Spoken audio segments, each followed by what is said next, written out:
So, hello, welcome back, and happy Halloween to all of you who were better prepared than me and actually have costumes.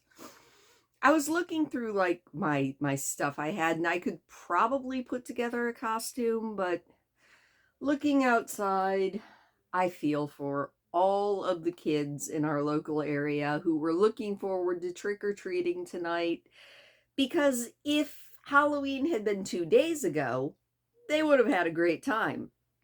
They would have had to wear no raincoats over their costumes, but I can't really be mad at the rain because we really need it. We haven't had nearly enough rain this summer, so I feel for the kids, but at the same time, I cheer for the soil.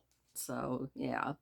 Hopefully you guys are having a good spookoween, and I hope if you have candy for trick-or-treaters, I hope you have lots of trick-or-treaters. And if you are taking out trick-or-treaters, I hope you find lots and lots of houses with their lights on.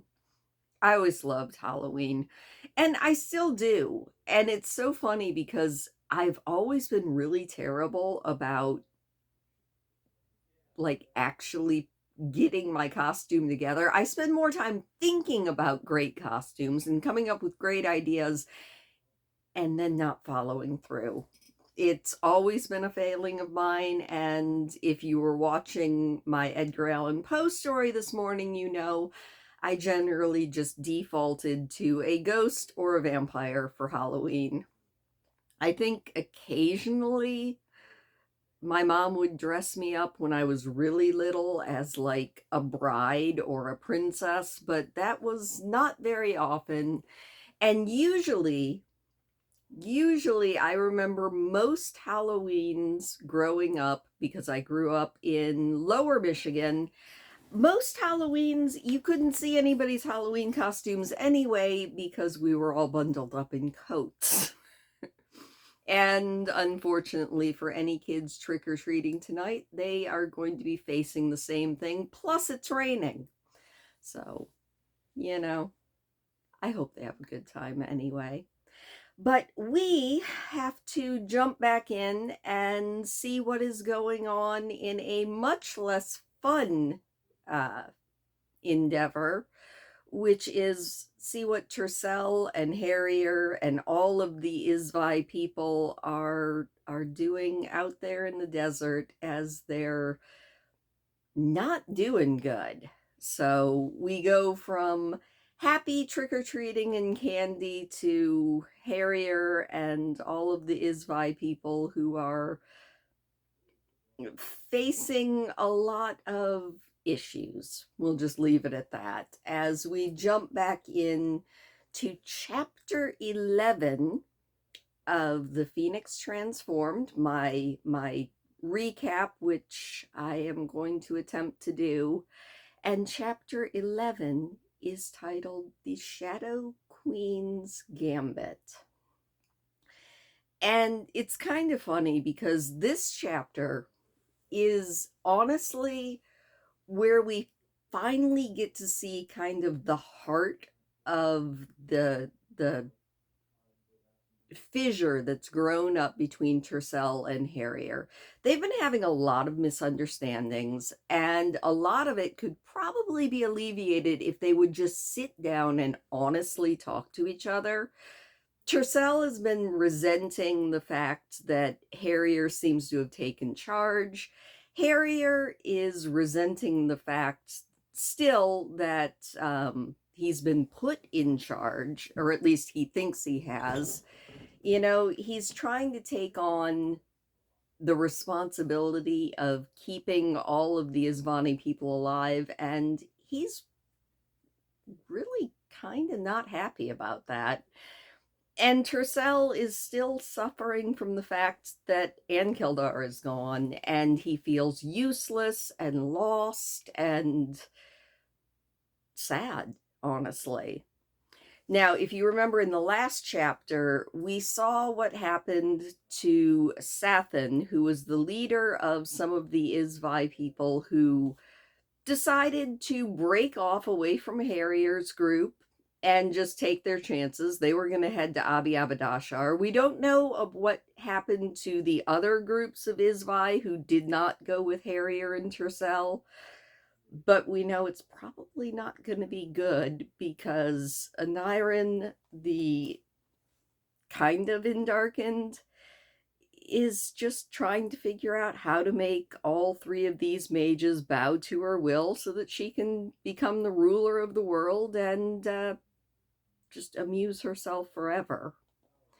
So we join in with Harrier and Tercel in chapter 11, with Tercel realizing that he fell asleep while riding on his shotar, and he wakes up because he's pretty much dreamed everything that happened to all of the Izvi that they left behind. He's pretty much seen a vision, had a dream of them, and he wakes up and he's like, no, we got to go back. These people are in terrible danger.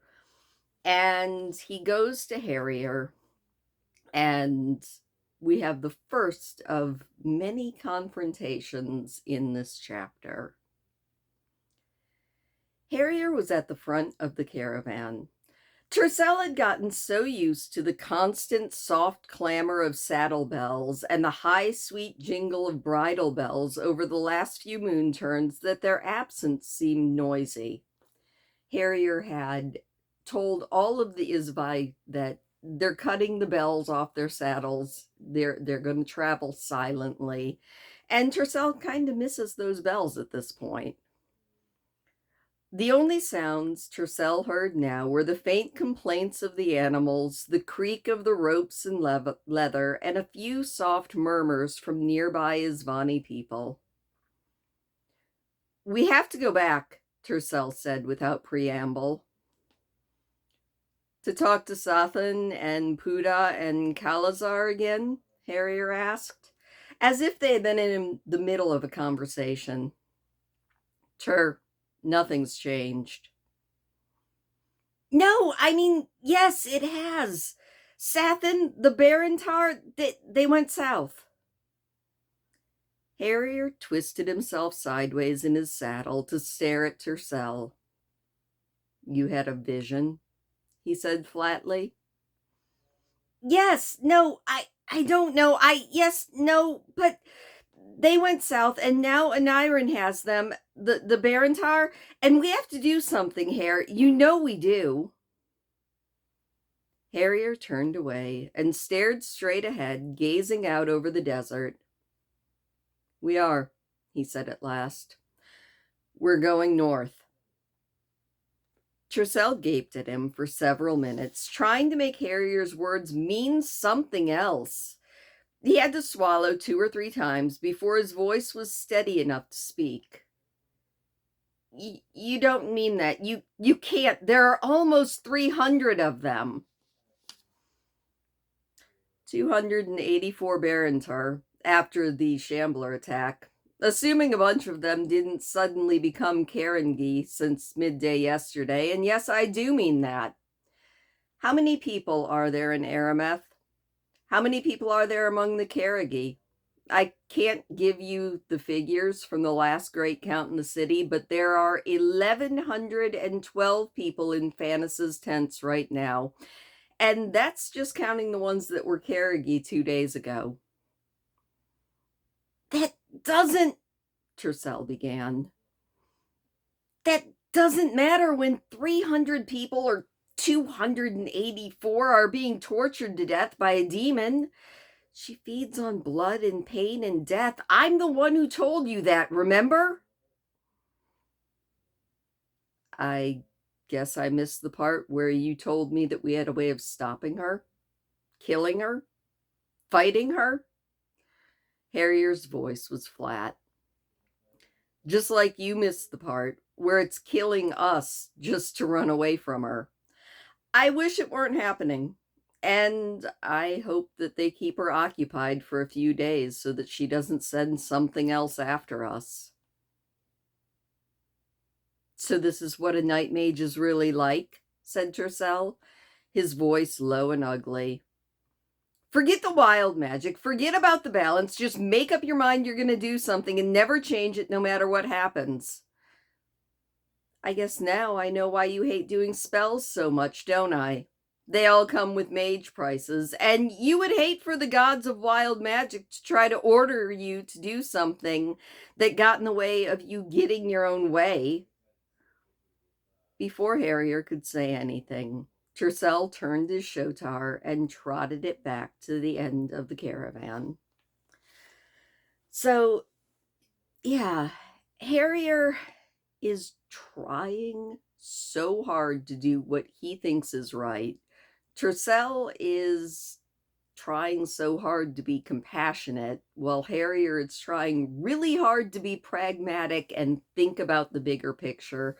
Neither of them seems to see the other one's side, and it just keeps going for a while. Tercel goes back to the end of the caravan, and honestly, he kind of stews. He's mad. He's very upset at Harrier, and he feels useless. He thinks about it a little bit. They had all been doing what Harrier had said since Tercel couldn't really remember. Since he and Shariah and Sinaran had left Abiyabadashar to go to the Lake of Fire, thought Tercel. And he couldn't think of what he would have done differently if he had had the chance to be the one making all their choices, but he knew that he wouldn't have let Sathan and the others just leave. Harrier had talked about giving all of them a choice, when the truth was that Sathan had been arguing with Harrier and everyone else as far back as Tercel could remember. And Kalazar had never made up his mind about anything, and even Omada was more decisive, and the others had been so unrealistic about their situation that they had brought the looms and dyes all the way across the desert. Harrier was probably glad to be rid of all three of them. As for the rest of the Isvani, having been given and refused one chance to abandon the attempt to reach Arameth, they would be in a much worse position to complain about anything that Harrier wanted to order them to do. And there was no doubt in Tercel's mind that Harrier intended to order them to do a lot of things from now on. And why shouldn't he? Night mages were soldiers, and the Isvani were going to become an army whether they wanted to or not. And an army could have only one general. The caravan finally stops or starts moving out of their line of march to make camp. And Tercel gets another series of shocks in that Harrier has also told them exactly how they are supposed to lay out their camp.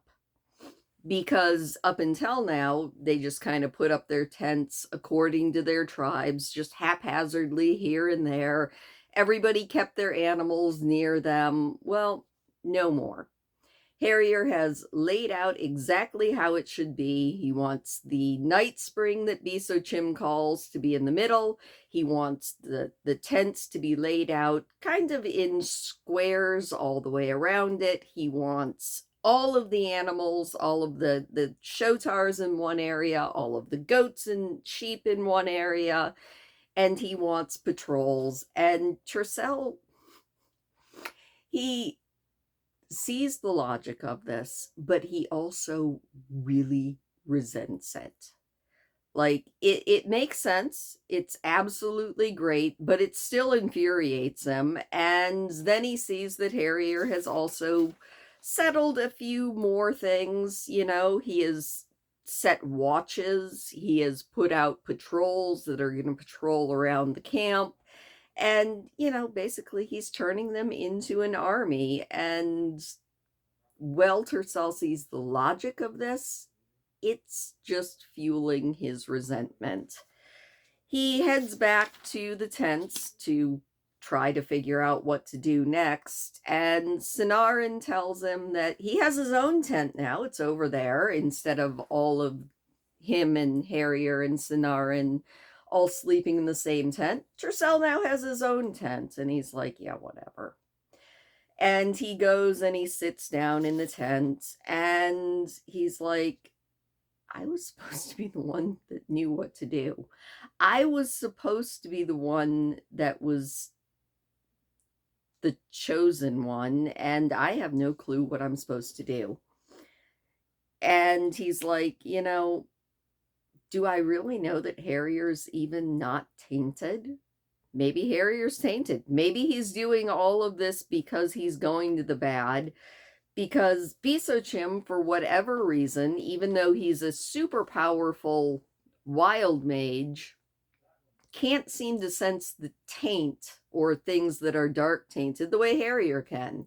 And maybe it's a difference between a wild mage and a night mage, but nobody really knows. And, maybe that's what it is. Well, he's thinking these distressing thoughts that maybe Harrier is actually going to the dark. Harrier comes in with a ball of cold fire, and Tercel's like, just put that thing out. Some of us are trying to sleep. Harrier comes in. He puts out his ball of cold fire, and he sits down next to Tercel. I don't want to fight with you, Harrier said, standing with his back to Tercel as he unbuckled his sword belts. But if we have to, let's do it now and not tomorrow while we're riding. He took a moment to fold the straps neatly and then laid his weapons next to his mat. I don't see what we've got to fight about now that you're getting everything your own way. Tercel opened his mouth to say that, but what came out was, if you fell to the dark, you'd tell me, wouldn't you, Harrier turned around, and for once, Tercel saw his friend too stunned to even be angry. What? Harrier finally said. No, he added quickly. I don't want to hear it again. Do you have any... I could walk right out of this tent now, and in less than 5 minutes, I could not only summon an iron here, I could guarantee that she would give me whatever I wanted. My life, your life, my family. She'd probably agree to leave Arameth completely alone and just take over the rest of the world. 5 minutes, Tyr. All I would have to do is cast a healing spell on Saravase, and oh hey, if that takes too long, I bet just casting cold fire on her would work as well. And you're asking me if I'm dark tainted? When tonight you told me that you're still having visions about her? You've been having them all the way across the Barreleth, and every time I asked you about them, you said they were just dreams, just nightmares, nothing like your visions of the Lake of Fire. Well, now that you've changed your mind, why don't you tell me just what she's been telling you for the last few moon turns? Because I think if anybody is going to come clean about being dark tainted, you might be the one that needs to start. If Harrier had started out sounding stunned, by the time he finished that little speech, Harrier's pissed. And we all know that Harrier has a very quick temper, but he is fair. And Tercel is kind of in shock. He didn't realize that Harrier was thinking maybe he was dark tainted, and he looks at Harrier and he's like, who do you think you are, Harrier? Who do you think I am? Do you think I would serve someone who did what Aniran has done? She killed Samara. Or did you forget about Samara, our centaur friend? She killed Keldar. Don't tell me that he's alive. If he was, he would have come back to me. She killed the Telchi. She made me kill people. If you think that I lied to you, fine. But I thought that they were nightmares until I saw the Shamblers. I thought they were nightmares. I don't even remember most of the dreams. I don't know why I remembered tonight. And I know that you arranged things the way that you did here Because you didn't like the leaders. They were inconvenient and you wanted to get rid of them. And everybody who trusted them now gets to pay the price for your convenience. I gave them a choice, and I told you why, said Harrier. He was staring down at the carpet with his hands clenched into fists. Because your magic won't work? You don't even do magic, shouted Tercel. So they're finally talking. Well, actually, they're finally just yelling at each other, but at least they're getting their issues out in the air, because no matter how ugly things turn between them, at least if you're arguing with somebody face to face, you can hear what they think. If you can calm yourself down enough to actually hear what they're saying. Harrier turns to Tercel and he says, I don't do magic. I am magic, Harrier shouted back.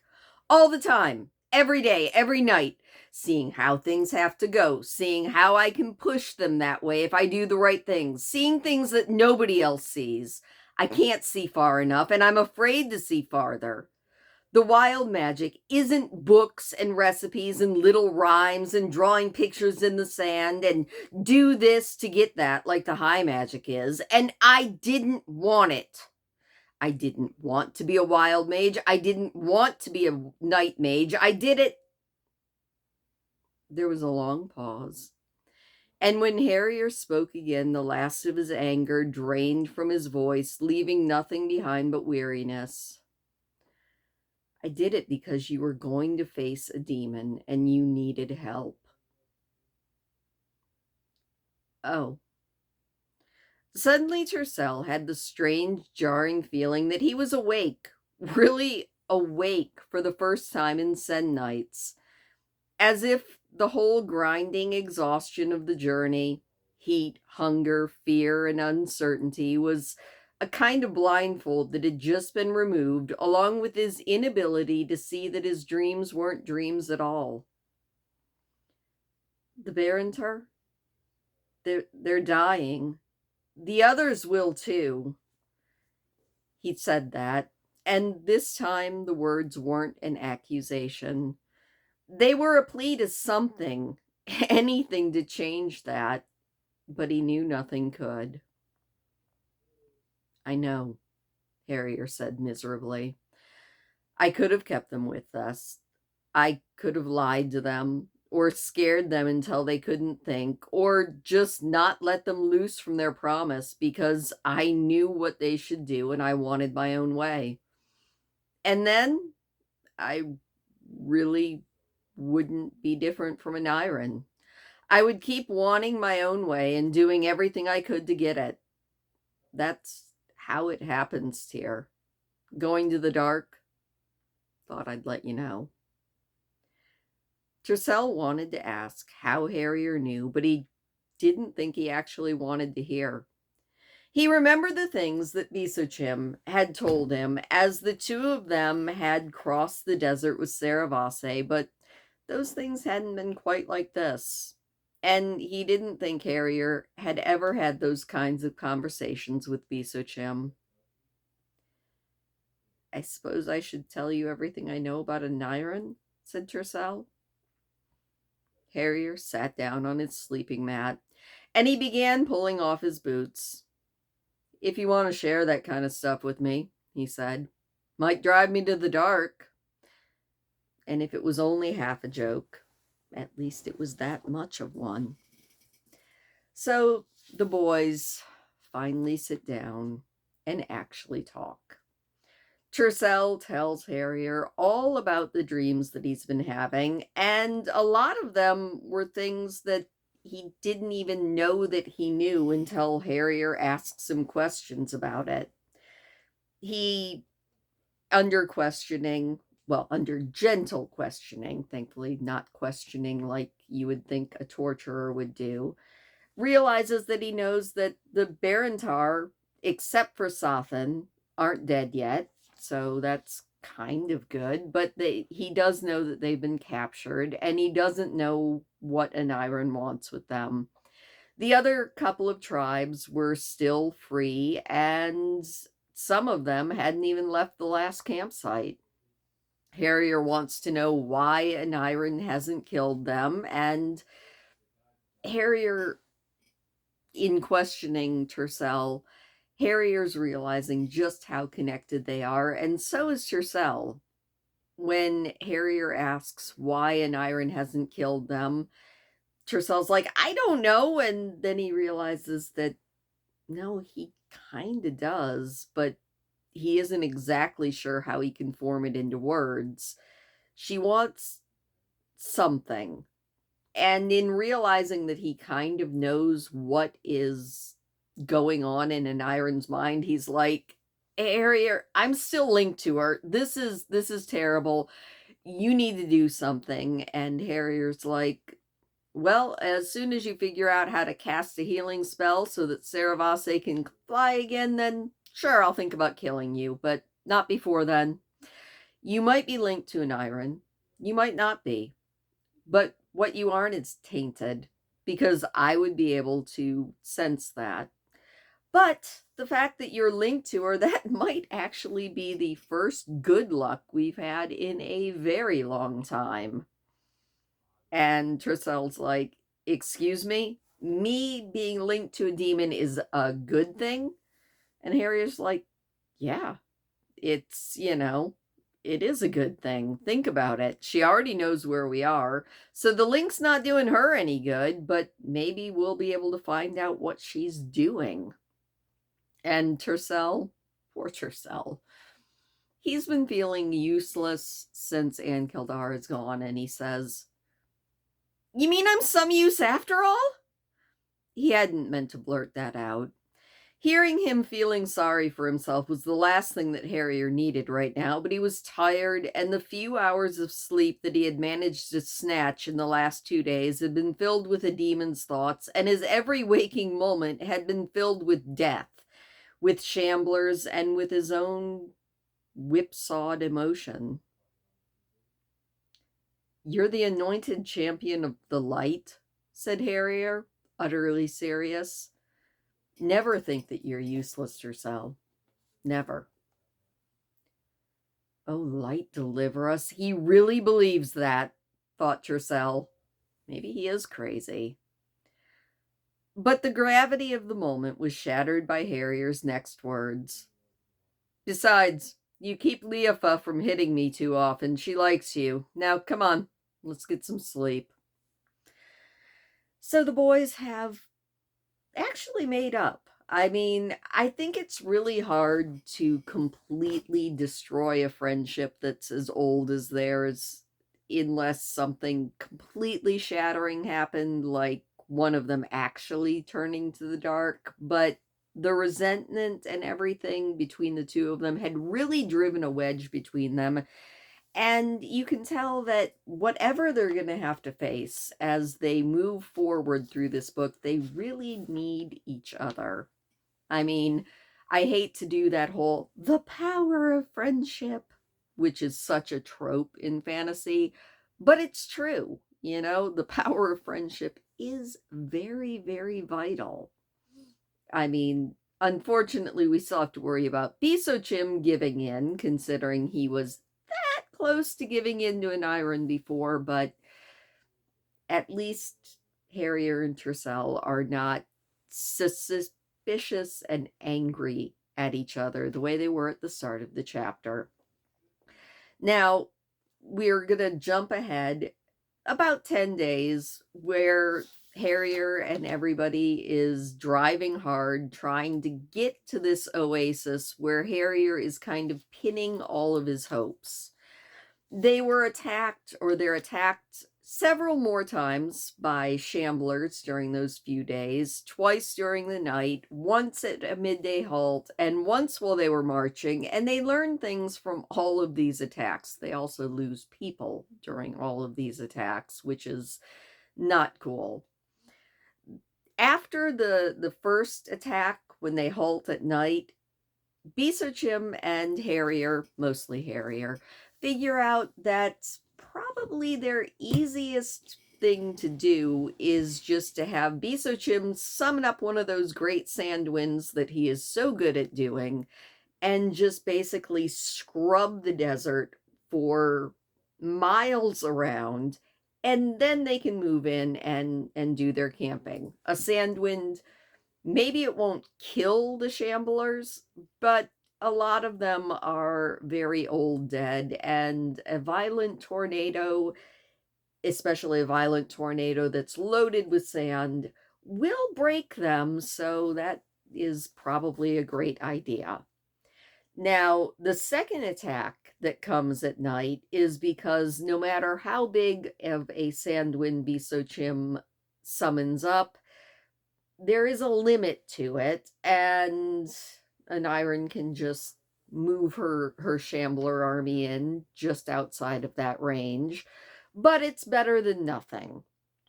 The attack when they stopped at midday, that one was just another one where she summons up the shamblers outside of Bisochim's range.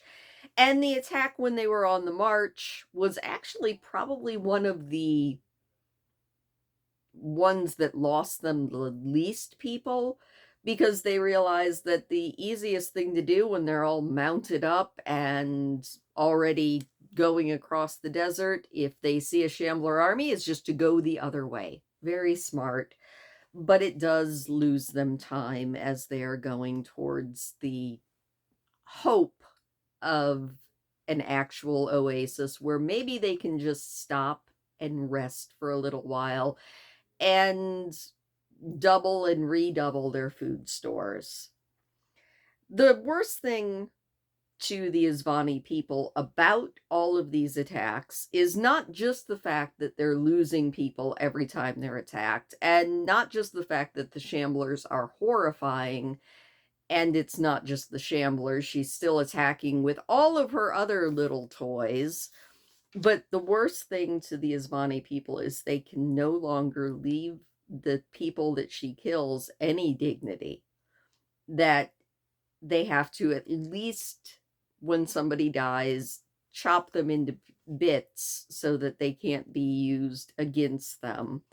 So not only are they facing starvation, slow attrition of their people, constant attacks, lack of sleep, but now it's like a spiritual battle too, because they can't even like follow their death ritual practices. In a lot of ways, I've been kind of wondering. I haven't read any of James Mallory's like solo stuff, but I was thinking about this last night, and I was wondering if maybe James Mallory had a little bit more to do with this trilogy than with the first trilogy. I feel like, and I could be totally wrong, that he is more of a like gritty writer.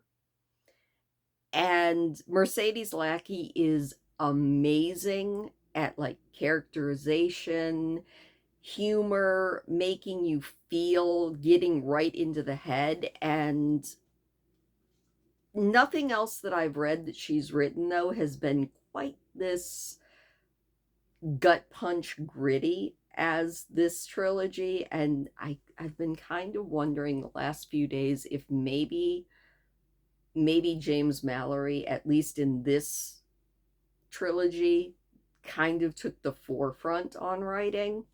That's just something that was in the back of my head. I don't know if it's true or not, because like I said, I haven't read any of James Mallory's solo work, but I am kind of wondering if it's a little bit more like nitty-gritty war type novels.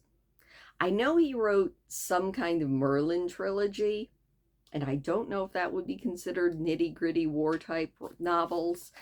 And what I've read about him is he's also been a ghostwriter for other authors, so interesting supposition. That was just me kind of going off on my own and wondering if maybe that's the difference in this one. But yeah, anyway, They've been marching along for 10 days, facing all of these issues, both big and small. I mean, they've got a routine now, at least, and Harrier, every night when they stop, gathers everybody and is like, all right, air grievance time.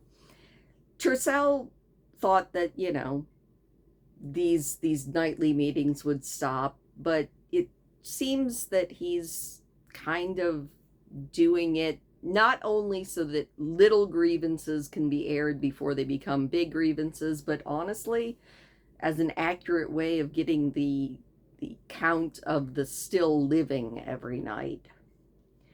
Tercel's looking around at one of these nightly meetings and thinking, Harrier should have been the High Mage. He likes things that he can understand. He likes charts and tables and graphs. He would have liked the High Magic. But the High Magic led directly to needing a power source for spell energy, and Harrier spending the rest of his life, short though it might be, bound to another living creature as tightly as a dragon and a mage were bound in the dragon bond? No. Tercel realized that Harrier valued his freedom more than anything else, which was one of the things that made him so upset about being a wild mage. And put a pin in that because that is very important. Harrier values his freedom above anything else. It's the reason that being a wild mage was never something he wanted to do. It's actually the reason that he wasn't even really satisfied with being a apprentice dockmaster, which is what he was supposed to be at the start of the books. Harrier, I think, was born to be like a sea captain or a trader or somebody that just goes here and there. But that is not the course that his life took and is taking. Later on, Harrier and Tercel are talking again, and Harrier's like, I still can't figure out why Aniron doesn't just, show up and kill us all and then go, like, do whatever she wants to do for a couple of centuries while she gets power. And Tercel looks at him and he's like, I've been thinking about that. He supposed that Harrier's question wasn't a real question. He didn't think that Harrier actually wanted Aniron to come and kill them all and go hide, but it was something that had puzzled him for a while, too. If Aniron did what Harrier had suggested, she would just win. So why wasn't she doing it? I think I know, said Tercel. At least I have a theory. About why she's being stupid? Harrier demanded. He sounded so irritated that Tercel simply grinned at him. Yeah, because she is. Everyone looks at Tercel with varying expressions of disbelief, and Sinarin, who is sitting with Harrier and Tercel, says, But the Undarkened are filled with evil intelligence. The Book of Light says so. Yeah, said Tercel, nodding. But Aniron isn't Undarkened. She's new. The Book of the Light tells us that the Undarkened were immortal. They could be killed, but if they weren't killed, they lived forever. And Aniron isn't Undarkened. She's dark, but not an Undarkened.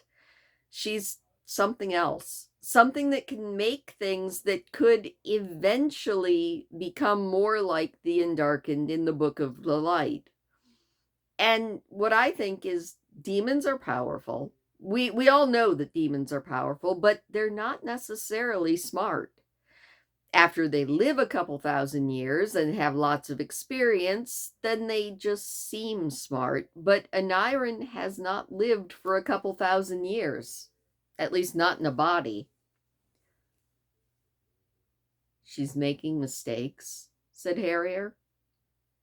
I think so, said Tercel. I hope so. And that is, I think, the crux of the only thing that's going to give Harrier and Tercel and the rest of them any kind of a chance is that Anirin is new. And like I pointed out several times, she's kind of a brat. She's kind of figuring things out, and thankfully for them, she doesn't really know what she's doing. The rest of that night's meeting is just talking about food, talking about supplies, and all of those things, and their hopes of being able to actually make it to the oasis and do a little bit more. They've discovered that if they dig up the roots that Bisochim makes grow at every night spring, that, that makes it that much faster. That's good because they don't need to spend as much time digging holes and putting their seeds in and then having Bisochim grow stuff. They're really hoping that they can make it to this oasis before everybody starves to death, because that is becoming a very, very real possibility. The only things that are getting meat at this point, even though they are traveling with shotars and goats and sheep, when they kill an animal to eat, the only things that get actual meat are their Eculus puppies, the few that they have left, their little dogs, and Ceravase. Everything else, to try and stretch it, is being boiled into basically soup. They slaughter an animal and then they boil it and make basically soup. So these Isvani people are not really doing well at all. And Tercel thinks about the fact that, night mages were supposed to be knights and soldiers, but he's not really sure that's what Harrier ever wanted to be. And Harrier definitely did not ever want to be a leader of an army.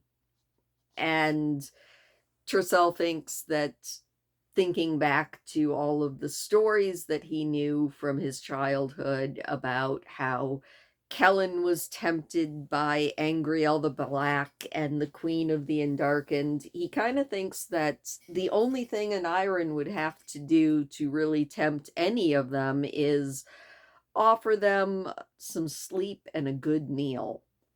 And thankfully, she doesn't seem to know that, because she would probably offer it, and the book would end very, very badly. They're going along trying to make it to, like I said, the oasis, and their real hope about it is that they can, like I said, have a little bit of rest. And Harrier is calculating all of the different things about what they have to do. And he and Tercel are talking about their hopes, what they're actually hoping for. And Tercel kind of wants to know what Harrier's end game is. And he and Harrier have a last conversation, pretty much the last big conversation in this chapter. And Tercel says, "Look, I've been thinking, and I didn't want to bring it up in front of everybody, but I would probably need to talk to Ceravase to work out all of the details and see if something that she was okay with. But couldn't Bisochim just do a spell to maybe like talk at a distance to another wild mage?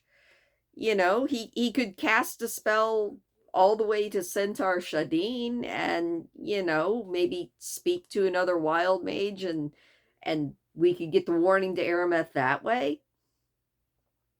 Harrier looks at him and he says, "Keep your voice down." "Yes, said Harrier. His voice still so quiet, Tercel had to lean in close to hear him at all. Besochim probably could do some kind of spell designed to get a message to somebody up north. He spent most of a year trying to kill us from the Lake of Fire, and it wasn't all by summoning up whatever it was that he summoned and sending it to kill us. But if he tries that, I'm guessing that Anirin will not only notice him trying it, but stop it.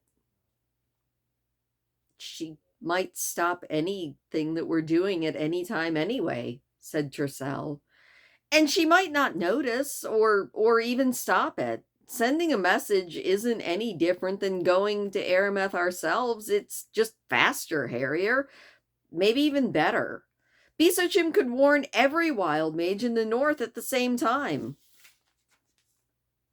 Maybe he could. That would be good. I'm sure that there are some there. We don't know how many, but say there are 1,000 wild mages. Say 10% get the message in some way that they can understand. Fine, that's 100. Say 10% of those aren't paying mage prices that keep them from going to the Elven Queen with the message immediately. All right, that's 10. And say 10% of them aren't killed on the journey by Anirin's creatures. That's 1. Yes, I'm still better at math than you are. But we only need one person to get the message through to the Queen of the Elves, said Tercel. Really? Harrier told him. How do we know it'll be received in full and understood? But, all right, say it was. It still takes that one wild mage anywhere from 1 to 6 moon turns to get to the Veiled Lands, even if you assume that all they need to do is get to the caves and use the mage door themselves. And meanwhile, say Anirin also knows that this message was sent. All right, said Tercel. Besochim sending that message, trying, succeeding, will probably make Anirin take him seriously enough that she will come here and take him and Saravase prisoner and kill the rest of us. No, said Tercel. She wants you and me alive as well. He stared at Harrier, his mind filled with a collection of conflicting shocks, realizing that he still knew more about Anirin and her plans than he thought. Realizing that Harrier had thought about this idea he had just had already and ruled it out so completely that he hadn't even discussed it with anyone. Realizing that you don't think we're getting out of... You've been telling everyone for moon turns that we have to warn Arameth, that it's so important that hundreds and hundreds of people have died for it. You've kept promising that we're going to, at least some of us are going to get there and warn them, but you're throwing away the best chance that I can think of actually warning them. You lied to everyone. I said keep your voice down, Harrier hissed. We do have to warn Arameth, or warn someone. I didn't lie to anybody, he added, shaking his head. Everything I've said has been true. You know that. What we're doing right now is still our best chance, and I have no intention of throwing it away. If Besochim tries what you suggest, if Anirin knows, she will see it as an attack. If we attack her, she'll attack us. Even if the message you want him to send gets out, she has moon turns to make her own plans and hide, tainting one of us, going to Arameth maybe, and taking a ship for the Selkin lands. More Nightwage wisdom, said Tercel bitterly. If you call it Nightmage wisdom to play for time and hope that somebody figures out what having goblins and kraken and all the rest appearing all over the place actually means, then if you do, yeah, it's our best hope. We have to keep her here and keep her attention on us as long as we can. You remember the goblins and stuff that were showing up everywhere? Tercel's like, yeah, I remember that. Harrier's like, maybe people will start noticing all of these creatures of the dark and actually go to the elves themselves. Tercel doesn't think that's going to work.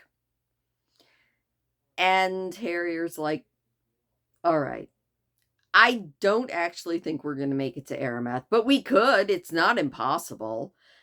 Honestly, I don't even think that we're going to get to Acacius Atreyu, if you want the real truth. But if I told everyone that I didn't think we were going to make it, that I think we'll all die right here in the Izvi Desert, that we didn't have a chance of warning anybody, what do you think would happen? They'd panic, said Tercel. And they'd head off to light knows where, because why would they stay here with us when an iron is attacking us all the time? And they would die right now, immediately, just like the tribes that left us did. There wasn't much more to be said after that. And now we know that Harrier thinks that their only chance is that somebody up in Arameth or somebody up in the Elven lands actually notices what's going on and does something about it themselves. Well, they just distract Aniron. And with that, that is pretty much where we end this. Harrier is hopeful that they can actually make it to the oasis and fortify it. And Tercel isn't really sure what the heck they're going to do. But Tercel wasn't sure which was worse. Thinking that Harrier's assessment of the situation that they were in was right, or thinking that Harrier's plans to defend all of them were built on a foundation of sand and lies. So thankfully, the boys have made it to the point where they don't hate each other, because they were definitely resenting each other. And now we kind of know most everybody's grand plans. Harrier's grand plan is to keep as many of the Izvi people alive as he can, keeping Aniron's attention focused on them to keep her from going anywhere else and just getting stronger. Well, he hopes that somebody realizes that there are dark creatures popping up and comes up with a better plan.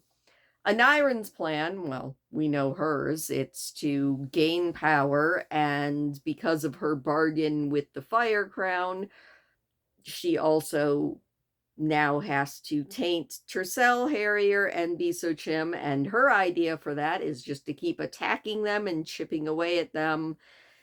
We do know that this is possibly eventually going to work, which is not a good thing. And that is where we leave it, as they are hopefully at least going to make it to this oasis and have a little bit of time to breathe and actually think. I don't think that plans and everything that Harrier and Tercel are coming up with are necessarily the best plans, but the fact that they are going on very little sleep, a constant state of horror and terror and starvation, I don't think anybody could come up with good plans under those circumstances.